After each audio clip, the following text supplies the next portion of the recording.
Going forward, I'm not going to even bother with no spoilers when it comes to Obi-Wan Kenobi, the miniseries on Disney Plus, because we only have 2 parts left. Part 5, which we're reviewing today, and then next week, Part 6, aka the finale.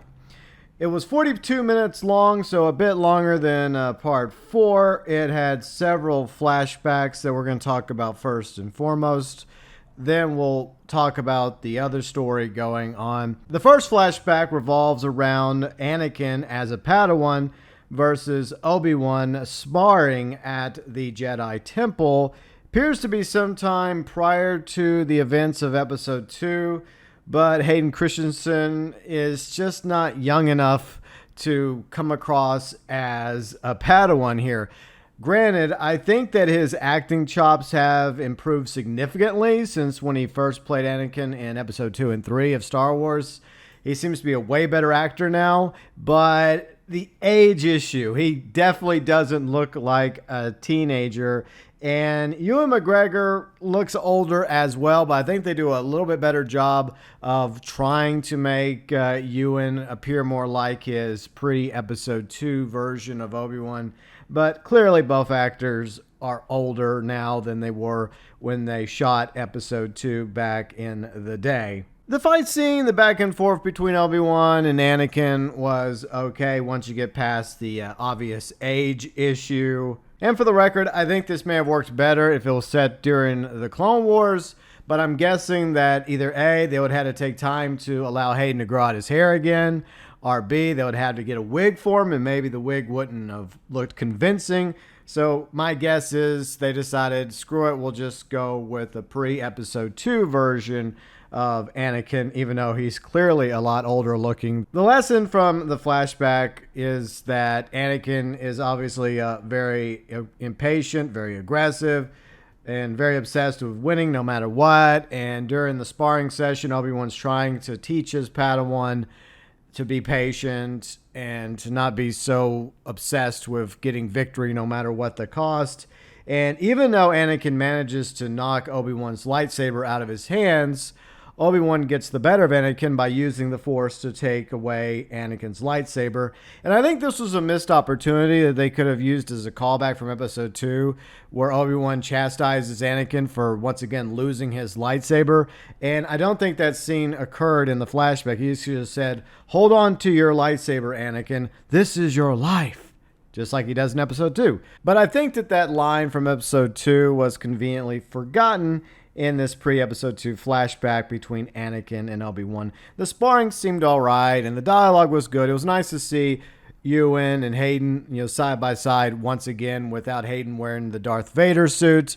But once again, the age issue it's hard to ignore. Flashback number 2 goes back to the Jedi Temple on the night of the Purge, Order 66.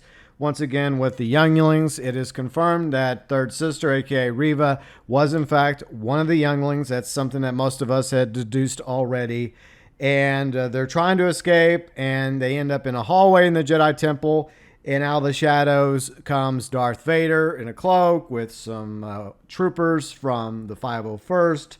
And he slices down the younglings. For some reason, Reva survives. And this part really did not make sense to me when she was telling Obi-Wan this backstory. And you get to that in a little bit. But so they're standing there, the younglings, including Reva. Anakin walks up with some clone troopers from the 501st, and he begins slicing them up. And I guess this is the scene that they warned us about at the beginning of the episode, that was going to be difficult to watch, but it's not really, because it just shows the camera where Anakin's slicing at the lightsaber towards the camera, and then you see younglings just fall, like, whoop, they just fall out of view of the camera. I mean, it's not like you're seeing younglings being stabbed and sliced up. My question here is, how's one of the most skilled combatants in the Clone Wars, a general, a Jedi Knight like Anakin Skywalker, who's now Darth Vader, unable to notice when he fails to cut down one of the younglings? Maybe he was having some sort of internal conflict and he doesn't like the idea that he was killing younglings, but he had to do it. And so he was kind of half-assing it. I don't know if this is before or after he killed the younglings up at the temple room, because he killed 2 sets of younglings according to this flashback. One up there hiding up where the masters would chill and hang out, and then these sets of younglings down in the corridor. Meanwhile, Anakin had already killed a few fellow Jedi Knights that he was fighting along with the 501st whenever they were attacking the temple on the night of the Jedi Purge on Order 66. So Anakin was quite busy that night. Maybe that's the excuse. He killed so many Jedi and Knights and Padawans and younglings that maybe a few of them he just unintentionally missed when he was, waving his lightsaber around, and Reva was just fast and smart enough to drop to the ground and along with the other younglings that were cut down and just lay there, because she does talk about how she laid there as the bodies went cold and she played dead. And then I'm guessing eventually she snuck out of the Jedi Temple. Whatever the case may be, I just don't think that this works. What I would have done is either A, have Reva hide right before the younglings are discovered by Anakin, and so she has to watch one of the most famous Jedi Knights in the temple killing her friends and being escorted by the 501st, and that would give the connection to the fact that she knows that Anakin is Darth Vader. So now we would have that question answered, because she literally saw Anakin, aka Darth Vader, kill her fellow younglings while she was hiding behind, I don't know, a pillar or something, and nobody noticed her. And when the coast was clear, she slipped out of the Jedi Temple. The other option I personally would have preferred them going with, if they would have just kept going with the full villain angle for Reva, and I think that's what they should have done for Third Sister, is Anakin actually intentionally spares her, because unlike the other younglings he's slaughtered, he actually sees the dark side in her, similar to Force Unleashed. So that would have been a cool angle, is where he spares her, she thinks she's about to die, he kills all the other ones, and then he orders the 501st to take her into custody. And then later on, he reveals to her that I spared you to serve as one of my inquisitors because I sense the dark side in you. And that would have been a cooler scene, in my opinion, compared to what actually ends up happening with Reva and Obi-Wan having this back and forth, like between the blast doors, where she starts talking about how she was a youngling and she saw Jedi Knights and Masters and Padawans and fellow younglings being slaughtered by Anakin. And it taps something deep inside of her, the dark side within. And that's when she became like one with the dark side of the Force. And since that night, she had pledged her loyalty not only to the Emperor and to the Empire, but also to Darth Vader as well. But that's not what actually happens. The other option is the clones should have probably just killed her, because they have these inhibitor chips. It's established in the Clone Wars, and they don't give a shit if you're their best friends throughout the Clone Wars, like Commander Cody. Him and Obi-Wan were pretty close. They fought a lot of battles together, but once that inhibitor chip kicked on with Order 66 from the Emperor, Cody had no qualms about trying to kill Obi-Wan. The same thing goes for Ahsoka and her clones. They instantaneously turned on her. And the only reason why Rex ultimately didn't is because she was able to get the inhibitor chip out of Rex's head. And despite Rex trying to take Ahsoka into custody, or pretend to take her into custody, he even tries to convince the other clones that she's not a Jedi anymore. She left the temple.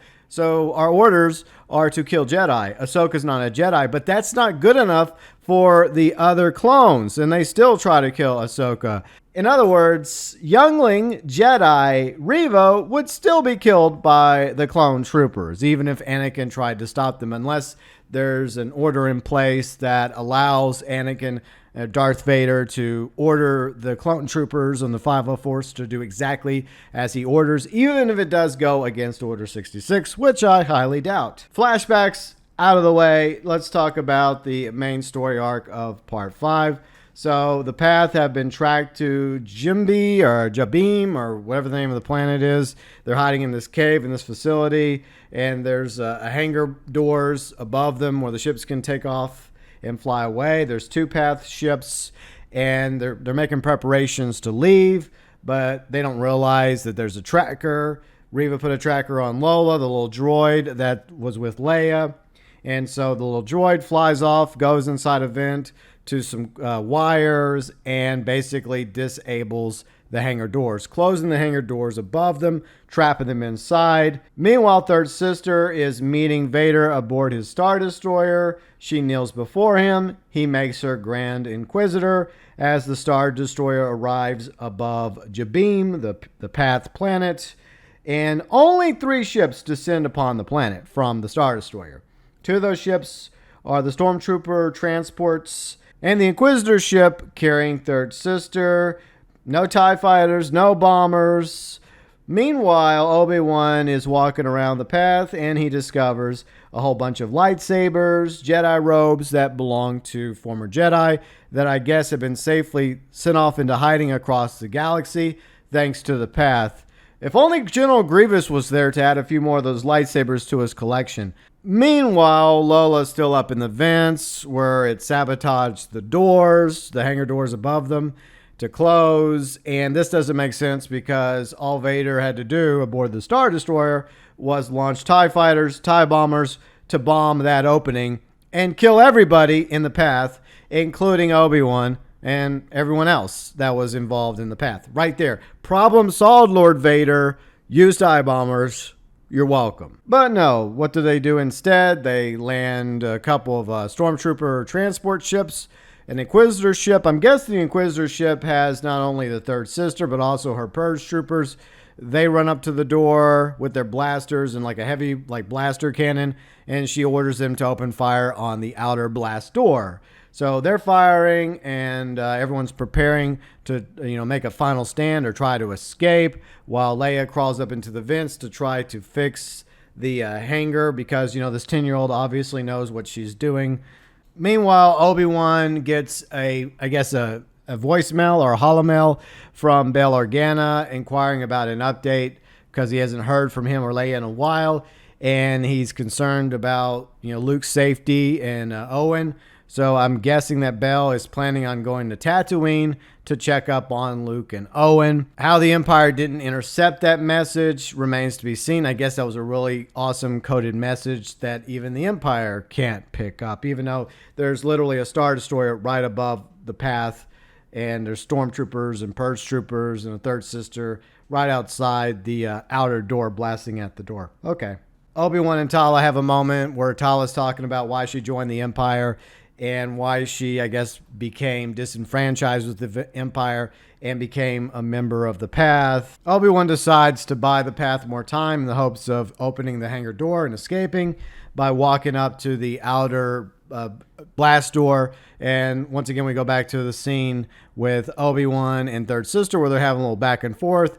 And he's asking her questions like, you were a youngling, weren't you? That's how you know that Anakin was Vader. And then Reva's like, yeah, I don't want to talk about this, okay? You're not going to be saved. None of you are going to be saved, and I'm going to get what I want.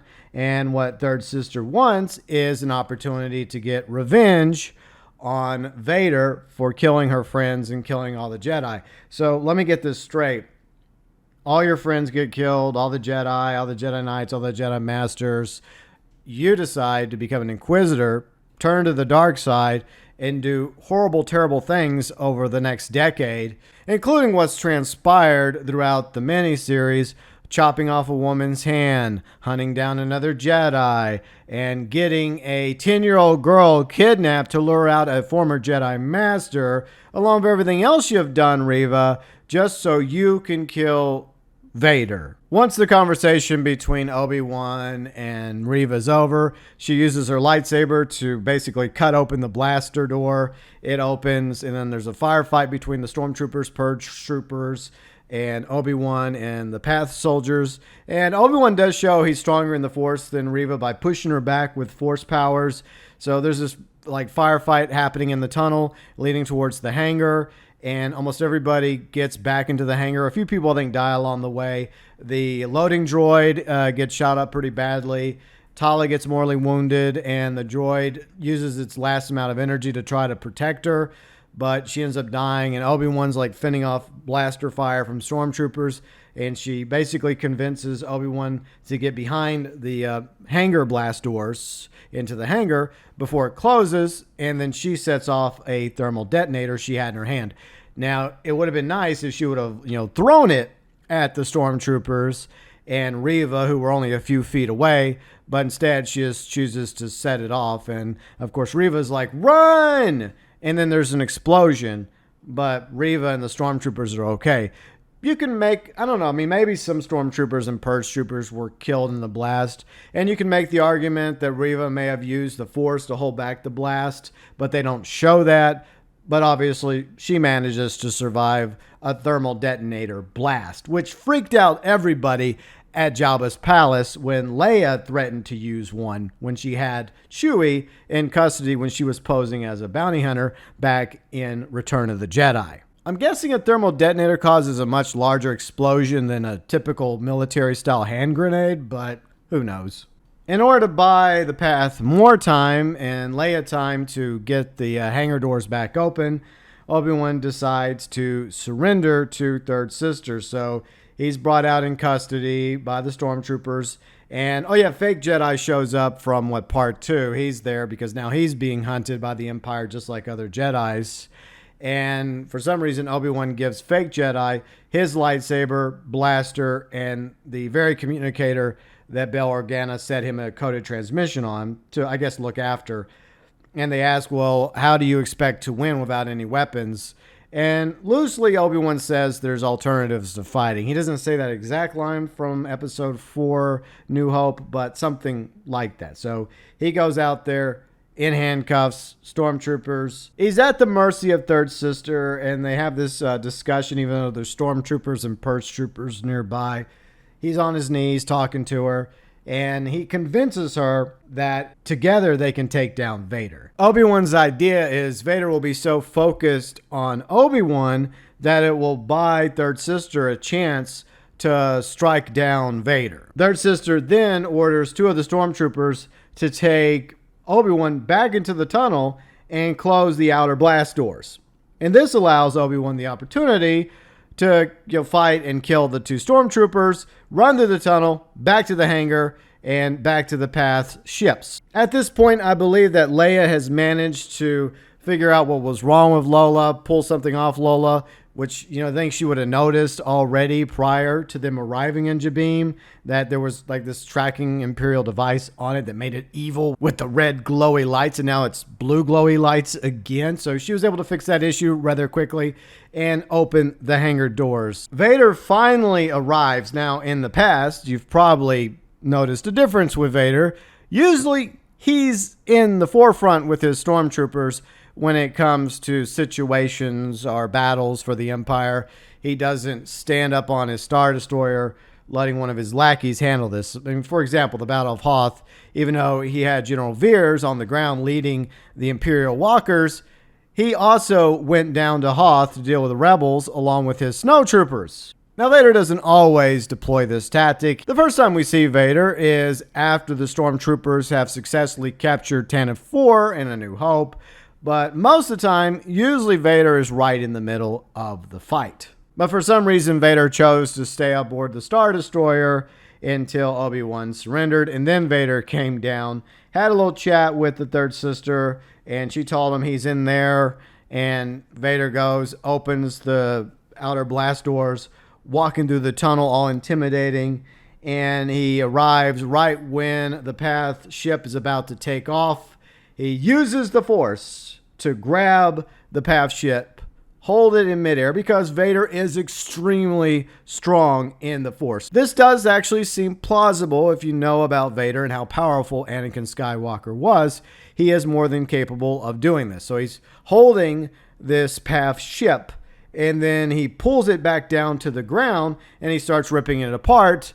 But there was another path ship right beside it that was mimicking the other path ship, and while Vader was focused on tearing this one path ship apart, which had nobody in it, I don't know how it was being flown, but the other path ship, which has everybody aboard, including Obi-Wan and Leia, managed to take off and fly away. Yes, we knew there was 2 ships, but the way they did it was ridiculous, to be honest. And the fact that there are no TIE fighters flying above this base, and the Imperial Star Destroyer is not using its turbo lasers to shoot down the path ship is a mystery. But it's not all good news for the path ship, because even though they get away from the planet and the Star Destroyer and TIE fighters, the hyperdrive is broken. That's basically how part 5 ends, but it's not quite over yet. I skipped over one part I wanted to talk about at the very end. Third sister has also gone into the tunnel and towards the hangar, and while Vader is looking up at the PAF ship escaping, she takes the opportunity to try to strike down Vader. It does not go well for her, and I will applaud Deborah Chow for doing Vader right in this scene, because obviously it's established that he's way more powerful in the Force, in the dark side. He's so powerful that he doesn't even have to use a lightsaber to stop her attacks and halt her from striking him. He's just using the Force. Boom, boom, boom, boom. And he's basically just playing with her, and she's just swinging at him with everything she has. And then ultimately, she goes double-bladed with her Inquisitor lightsaber, but it's not good enough because Vader then takes the lightsaber away from her, break it in half, and then gives her back the other half and has this mock sparring against her. And then he takes that half away from her, so he's dual wielding, and then he basically runs her through with the lightsaber, stabbing her. Vader says that Obi-Wan was wise to use her against him, but obviously it failed, and apparently Vader knew all along that she was a youngling and she was going to betray him. And plot twist, they were actually using her because the Grand Inquisitor is not dead. The actual Grand Inquisitor. He shows up, he takes back his Inquisitor badge, and they have this dialogue, him and I think Vader. They talk about how she was just being used in order to get to Obi-Wan and the path, and she no longer serves a purpose.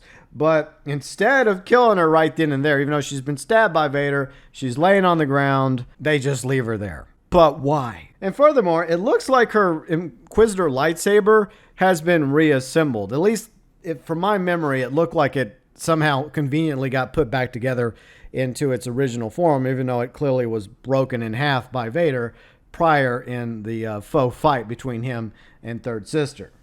So instead of taking Reva into custody, or killing her on the spot with the Force, or with lightsabers, Grand Inquisitor, Vader, the Stormtroopers, they just leave her there at the Path base. Reva crawls over to the broken communicator, that was Obi-Wan's communicator, that has the holo message from Bail Organa, and she gets bits and pieces of it, something about Tatooine protecting the boy, Owen. And this bit of information is very convenient for Third Sister because she met an Owen already on Tatooine. I don't know how many Owens are running around Tatooine, but it just happens to be that same Owen she threatened to kill along with his family back in part 1. Now the big question is, how is a badly injured Reva going to get off the past planet and get to Tatooine and also get healed in order to have a redemption arc in part 6.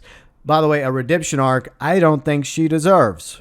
But overall, part 5 had its moments. A lot of Vader, a bit of flashbacks that could have been done a little bit better.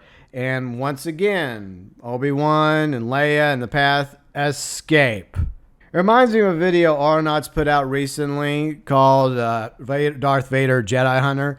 And the premises of these entire episodes is the hunt truly begins, where Vader's basically not even really trying to hunt Obi-Wan. And every time he gets away, he just says, now the hunt truly begins. Because he's had opportunity after opportunity, including part 5, to catch and kill Obi-Wan. But Obi-Wan manages to somehow get away. I'll link that video below in the description section if you want to check it out. By the way, Aeronauts has some very funny Star Wars parody videos on their channel. Definitely worth checking out. Okay, so let's talk about Part 6 predictions. How can the Path escape an Imperial Star Destroyer that should have squadrons of TIE fighters on board pursuing them without the ability to go into light speed? Because once again, it's established at the end of Part 5 that the hyperdrive is broken, and it's obvious that Vader is able to sense Obi-Wan. It works both ways. They can sense each other. Obi-Wan can sense Vader. Vader can sense Obi-Wan. The Path ship is not going to be able to outrun TIE fighters and an Imperial Star Destroyer, especially one that can go into hyperspace, whereas the Path ship cannot. I'm guessing they go hide behind a moon or an asteroid field and they just do all like submarine style power down and just wait for the Imperial Star Destroyer to flee and jump into hyperspace. The only real hope for the path is somehow they fix their hyperdrive. Maybe Lola fixes it with Leia's help. Perhaps Bell shows up in Tantive 4 with Captain Antilles, and they show up, they jump in, and they get everybody off the path ship. And then they head back to Alderaan with Leia back with her father once again. Meanwhile, Obi-Wan Kenobi heads back to Tatooine. But no matter what the case is, a lot of questions have to be asked by the Empire in regards to this situation. The Princess of Alderaan, which is the daughter of an Imperial Senator, got kidnapped and was missing for a few days at the very least. And Sith Inquisitors were involved, Stormtroopers were involved, obviously Bail Organa was involved, and a former Jedi Master also involved that's disappeared conveniently once again. You think that Senator Organa would be in a spot of bother with the Emperor and the Empire at this point, but obviously he's fine until his home planet gets destroyed by the Death Star in A New Hope. Obviously, Obi-Wan heads back to Tatooine to continue watching over Luke, communing with Qui-Gon in order to eventually become one with the Force. There's obviously going to be a Reva redemption arc happening. Big plot armor, right? She helps Obi-Wan, Leia, the Path, escape Vader, but she's the one responsible for putting them in harm's way to begin with. Is she going to go down as a tragic hero? At this point, that's the only hope for her character, is to do what Tala did, basically, and sacrifice herself so that Obi-Wan, Leia, and everyone else aboard the Path ship survive. There have been rumors that Disney is working on a Reva spin-off series, which I just really don't see happening. It's nothing against the actress, by the way. I know there's some people that have sent hate her way for one reason or another. It's just the terrible writing and the direction of her character that I have a problem with. I think that they should have gone full villain with Third Sister. I've been saying that for the past several parts of these reviews that I've done for the Obi-Wan Kenobi miniseries. That would have worked better for her character because they establish her as a bad guy. And I think that if they would have gone with the whole dark side angle and she's just trying to work her ways up the ladder in the Empire as an Inquisitor with aspirations of one day being Grand Inquisitor, I think that would have worked way better, ultimately being defeated by Obi-Wan or the Grand Inquisitor, or perhaps in a fit of rage when Vader's blaming her for losing Obi-Wan and everyone escaping. Then she gets struck down as she's, waylaying Vader, just going full dark side on Vader, but it's not enough to save her because obviously Vader would be more than a match for her. Similar to the fight scene that they had back at the hangar, but done just a little differently. The good news is the Grand Inquisitor plot hole from Star Wars Rebels has been resolved. Most of us assumed that that's how this was going to play out, where he wasn't actually killed. Apparently his species has two stomachs, so being stabbed in one stomach wasn't really going to be a mortal wound. Hell, Darth Maul was chopped in half by Obi-Wan in Episode 1, and he came back in Clone Wars, so that wasn't really a problem either. So him being stabbed by Third Sister, not a big deal. And it does give some credit back to Obi-Wan and the Empire, knowing full well that Third Sister was the one who attempted to kill the Grand Inquisitor. Grand Inquisitor, Vader, we're just using Third Sister. So there, that's a pro right there if I have a positive for Grand Inquisitor and Vader's characters. Plus, it was very impressive how Vader used his Force powers against that Path ship, even though he didn't notice the other Path ship that escaped, and how easily he was able to defeat Reva. But we're still waiting on that quote-unquote rematch of the century between Vader and Obi-Wan. Disney Plus, Kathleen Kennedy. I'm sorry, that thing that happened at that mine between Vader and Obi-Wan was not a fight. That was just mostly Obi-Wan running away, hiding, and defending himself against Vader's advances and getting his ass kicked and nearly burned alive. Not really much of a rematch, and I don't count the flashback between Padawan Anakin and younger Obi-Wan Kenobi either. But there's at least one more plot hole. I'm sure there's a couple of others worth talking about, but one specifically goes back to Vader, Obi-Wan, and A New Hope. When I laughed you, I was but the learner. Now I am the master. Is something going to happen in part 6 that makes Vader feel like that he still has a lot to learn from Obi-Wan? Is there going to be another lesson to learn from Obi-Wan before Obi-Wan makes his daring escape and pulls off a Houdini, disappearing back into the galaxy for another, decade before they meet again on the Death Star? It's a crappy way to tie up this plot hole, but I guess that's the only way they can do it, right? As of this point, I was waiting to say it until after I review part 6 next week, which is also going to be my review for the finale itself and the entire miniseries as a whole. But Obi-Wan Kenobi has proven to be pointless, adding absolutely nothing of value to the established Star Wars lore and canon. Why did they do this? It's very simple. Money, money, money. That's right. Disney Plus, in order to get them subscription fees up on Disney Plus, more people subscribing, more people giving Disney money, they have to put out these shows, whether it's Marvel shows or Star Wars shows. There's a ton of Star Wars shows coming to Disney Plus. A lot of them look awful and pointless, just like Obi-Wan Kenobi.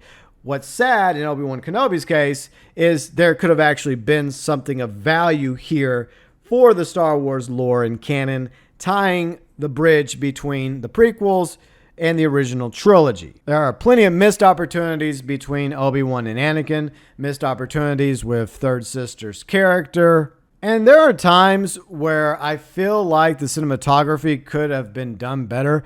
I know that Deborah Chow has moments where she does really good at directing, but there's also times when I kind of wish they would have brought somebody else on board for the action scenes, especially between the stormtroopers, Obi-Wan, Reva, the Path Soldiers. I think that could have been shot way better by a director more experienced with fight scenes and battles. So perhaps maybe Deborah Chow should have directed some of these episodes, but left other episodes to be directed by people more qualified with more experience when it comes to these particular types of scenes. But at the end of the day, I blame the failure of Obi-Wan Kenobi on one person that somehow is still in charge of Star Wars. Kathleen Kennedy is to blame for the ultimate failure of Obi-Wan Kenobi. Come back next week for my review of Part 6, the finale of Obi-Wan Kenobi. And your thoughts, your views, your opinions regarding Part 5 and the miniseries as a whole. And what do you think they need to do in Part 6 in order to somehow turn it around at the very last minute? As always, welcome below in the comments section.